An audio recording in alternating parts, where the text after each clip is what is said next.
අයිබෝවන් ඔබ සියලු දෙනාම ඉතාම සාදරයෙන් පිළිගන්නවා මයිස් චොයිස් වන්නේ තවත් එක් රූප රචනාවකට.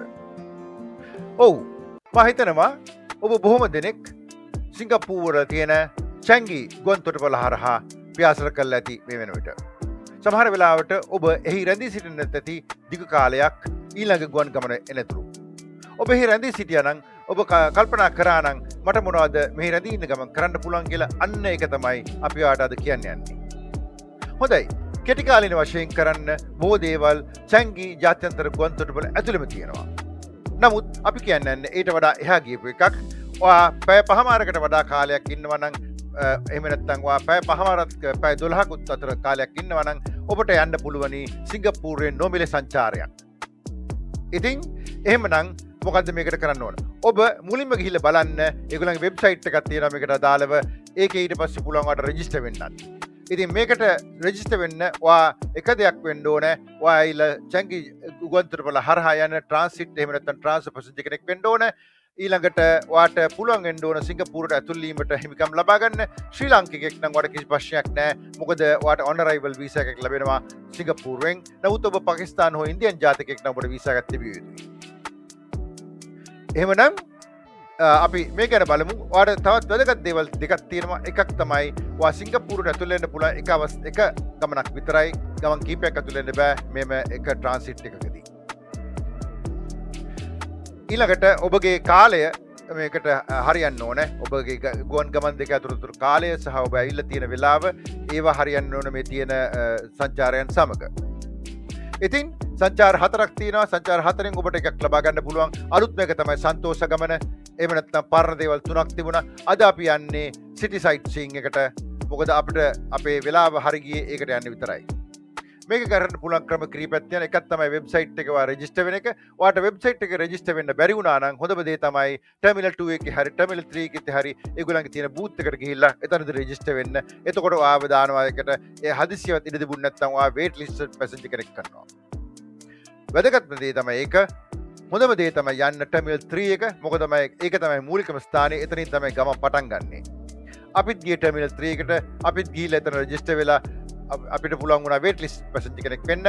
වේට් ලිස්ට් පැසෙන්ජර් කෙනෙක් වුණාම ඒගොල්ලෝ දෙනවා ඔයාට ස්ටිකර් එකක්. ඒක අලෝව ගත්තම ඔයාගේ හෑන්ඩ් ලගේජ් එක හෑන්ඩ් ඕවර් කරන්න පුළුවන් ලගේජ් බලා ගන්න තැනට අඩු මුදලකට. අපිට එහෙම කරන්න බැරි වුණා. අපි ගිහිල්ලා දුන්නේ රෙජිස්ටර් වෙන්න ඉස්සෙල්ලා. එතකොට අපිට ලොකු ගාණක් ගෙවන්න සිද්ධ වුණා. Our tour. Okay, I came in early. I asked them to release you early. If not, your tour will start at 12. And now it's අපේ only 1:30. ගයිඩ් ඇවිල්ලා ඉතාම සොඳුරු පුද්ගලයෙක් වුණා.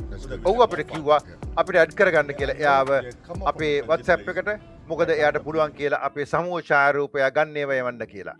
මොකද එයාගේ ඉතාමත් හොඳ දුරකථනයක් තිබුණා. හොඳ කැමරාවකුත් සහිත.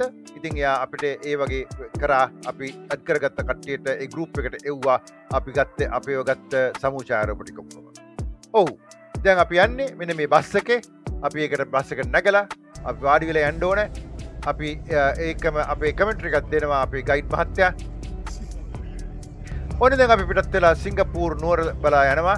සිංගප්පූරු සිටි එක දිහාට අපිට පේනවා ඈතින් මේ සිංගප්පූරුවේ අමතක වෙන සොඳුරු ස්ථානයක්. ඒක තමයි මැරිනා බේ සෑන්ඩ්ස් හෝටලය. ඔබට ඒක බැලුවහම පේනවා අහසේ පාවෙන නැවක් වගේ. අපි තවදුරටත් යනකොට අපි පහු කරන් යනවා ෆෝමියුලා 1 රේසස් යන සර්කිට් එකේ කොටසක්.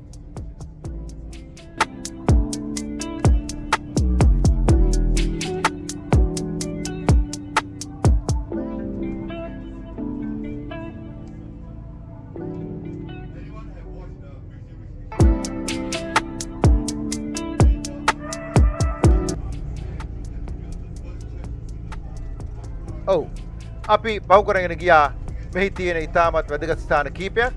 සෙන්ට් ඇන්ඩ්‍රූස් කැතෙඩ්‍රල් එක ඉතාමත් ලක්ෂණ සහ පරණ ස්ථානයක්. ඒකම හිස්ටොරික් ෆුල්ටන් හොටෙල් එක. ඒකම ඒගොල්ලන්ගේ සිටි හෝල් එක.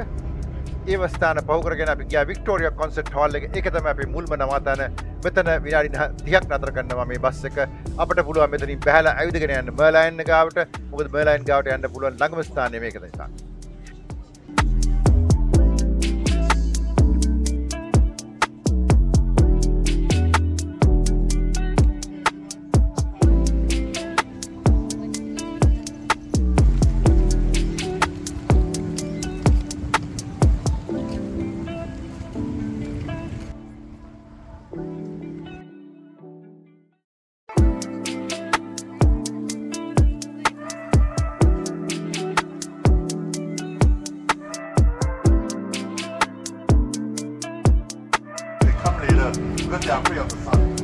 there's no sun now.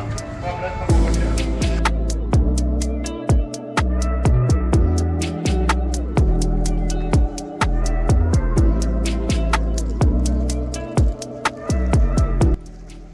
For the memorial, including okay, Ian, it's always the same.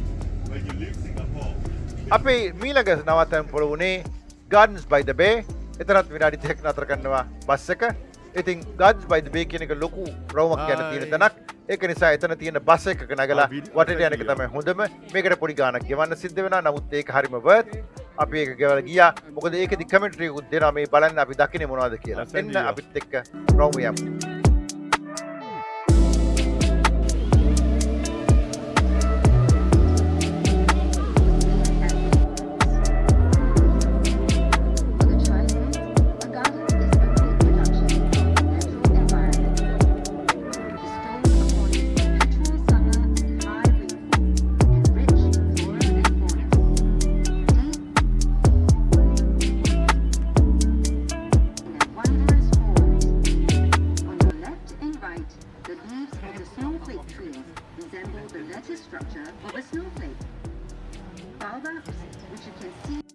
හොඳයි අපි එතරත් සමූචාරූපයක් ගත්තා අරගෙන නැවත බස් එකට ගොඩ වෙලා චැංගි ජාත්‍යන්තර ගුවන්තොට පිළිවෙත ආවා.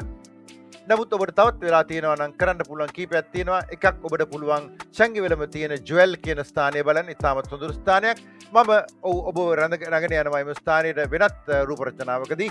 නමුත් මේ අවස්ථාවේදී අපි ගියේ නෑ. ඒකම ඔබට පුළුවන් තවත් වෙලා තියෙනවා නම් ගයිඩ් මහත්තයාට කියලා එයාගෙන් අවසර අරගෙන ඉවත් වෙලා යන්න වෙනස් ස්ථානයක් බලන්න. නමුත් මතක තබා ගන්න ඔබ කල් වේලා ඇතිව නැවත පැමිණිය යුතුයි. අපි නැවත චැංගි ගුවන්තොට පිළිවෙත කල්වේලා ඇතුව පැමිණියා. ඇවිල්ලා ආරක්ෂක කතුරුකල ඇතුළට ගියා. ඊට පස්සේ අපි ගියා ඩියුටි ෆ්‍රී එකේ බඩු ටිකක් ගන්න. ලික එහෙම ලාභයි. හොඳයි බඩු. ඒක නිසා ඔබට ගන්න පුළුවන් මෙහෙන් ලික ලාභයට මෙල්බන්ට වඩා අඩුවෙන්. ඊට පස්සේ අපි රාත්‍රී භෝජනය අරගෙන අපේ නියමිත වෙලාවට ගුවන් ගමනෙන් පිටත් වුණා මෙල්බන් කරා. අපි ආවේ සිංගප්පූර් එයාර්ලයින්ස් යානයකින් සුව පහසු ගමනක්. ඉතින් මං හිතනවා ඔබ සියලු දෙනාම රස විඳින්න ඇති මේ අපේ නොමිලේ සංචාරය. එහෙම කරා නම් ඔයගලගේ මිත්‍රයන් එක්කත් මේක බෙදා හදා ගන්න, ලයික් කරන්න, ෂෙයා කරන්න, ඒකම සබ්ස්ක්‍රයිබ් කරන්න. ඒක අපිට ලොකු ධෛර්යයක් වෙනවා. එහෙමනම් නැවතත් සොදුරු සංචාරයකින් හමුවෙනතුරු නැතිනම් සොදුරු රූප රචනාවකින් හමුවෙනතුරු ඔබට සුබ දවසක්.